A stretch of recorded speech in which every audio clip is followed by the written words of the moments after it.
వీఆర్ఏలు ఏం పాపం చేసిరో మరి వారి పట్ల ఏం ద్రోహం చేసిరో మరి కేసీఆర్ గారికి తెలవాలని చెప్పి కోరుతా ఉన్నాం. ఎందుకంటే గతంలో వాళ్ళు అసెంబ్లీ ముట్టడి కార్యక్రమం మరి తెలంగాణ రాష్ట్ర వ్యాప్తంగా జయప్రదంగా చేయడం జరిగింది.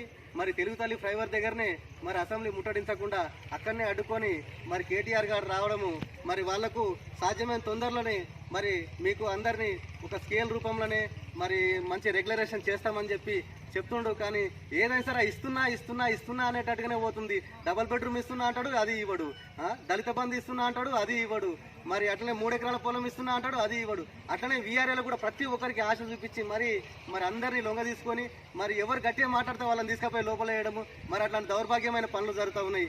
అట్లా జరగకుండా ఈ వీఆర్ఏలు ఏంటంటే మన కోసం మారుమూల గ్రామాలలో మాత్రం ఎక్కడెక్కడ ఏం ప్రభుత్వం ఏం పాలన జరుగుతుంది, ఏం పనులు నడుస్తున్నాయి, భూములు జరుగుతున్నాయి, మంచి జరుగుతున్నాయి, చెడ్డ జరుగుతున్నాయి, ఒక డాక్టర్ ఒకటి ఇన్కమ్ సర్టిఫికేట్ కావాలన్నా, ఒకటి ఎక్కడ ఏం కావాలన్నా కానీ, ఒక క్యాస్ట్ సర్టిఫికేట్ కావాలన్నా కానీ, ఊర్లో గ్రామాలలో ఏమైనా ప్రాబ్లమ్స్ ఉన్నా కానీ అక్కడ వీఆర్ఏలు వాళ్ళని చూసుకొని ఆర్ఐ ద్వారా ఎంఆర్ఓకు తెలిపే రోజులు గడుస్తున్నాయి. కానీ అవన్నీ తీసుకుపోయేది చిన్న స్థాయి నుంచి పై రాష్ట్ర వ్యాప్తంగా తీసుకుపోయేది వీఆర్ఏలే. కాబట్టి అది ఒకటి మరి ఘోరంగా వీళ్ళని మరి వాళ్ళ రెగ్యులేషన్ చేయకపోవడం అనేది చాలా దౌర్భాగ్యమైన పని.